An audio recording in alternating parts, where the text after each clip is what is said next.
It is a lot of work.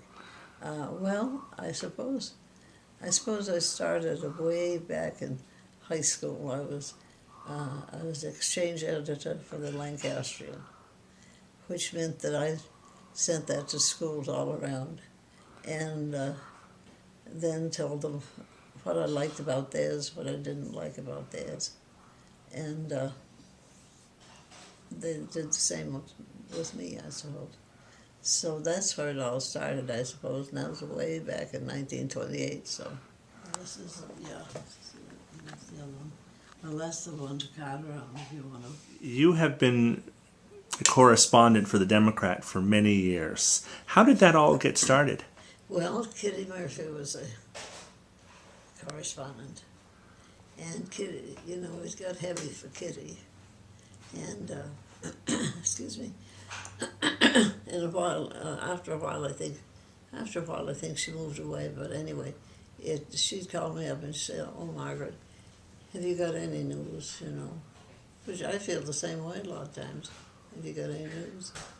And people don't call in with their news like you wish they would. And so you kind of have to go after it. Yeah. And as you probably know anyway. So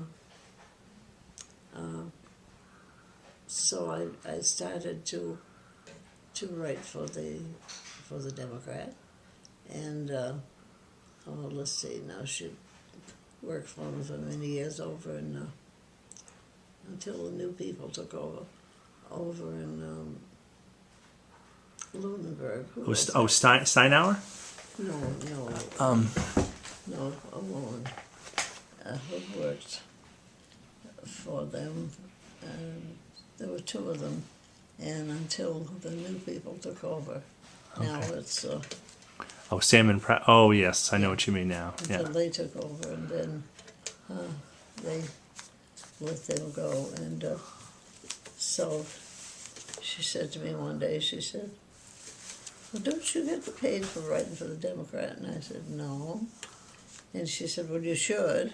And so anyway, I do get paid a little. And so that's nice. Yeah. Kind of nice to get periodically. Yeah.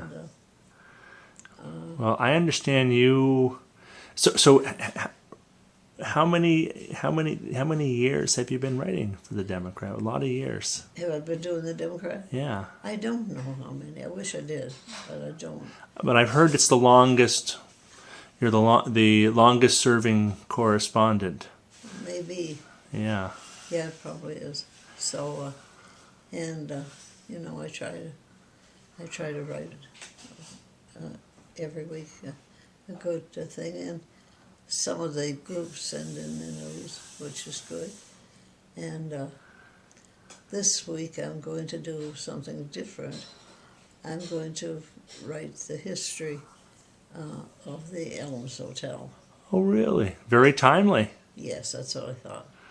And so I will write that. And I think that's how Burnside, how Williams and Governor's Terrace got there. Yeah. Got their... I was in the State House yesterday, and I took a picture of the portrait of Governor Williams, Jared Williams. Oh, yes. And his lovely desk is up in the Historical Society. Oh. Beautiful desk. And we sent two governors to Concord, Governor Jordan and Governor Williams. And so I think that's probably how these two streets got their name.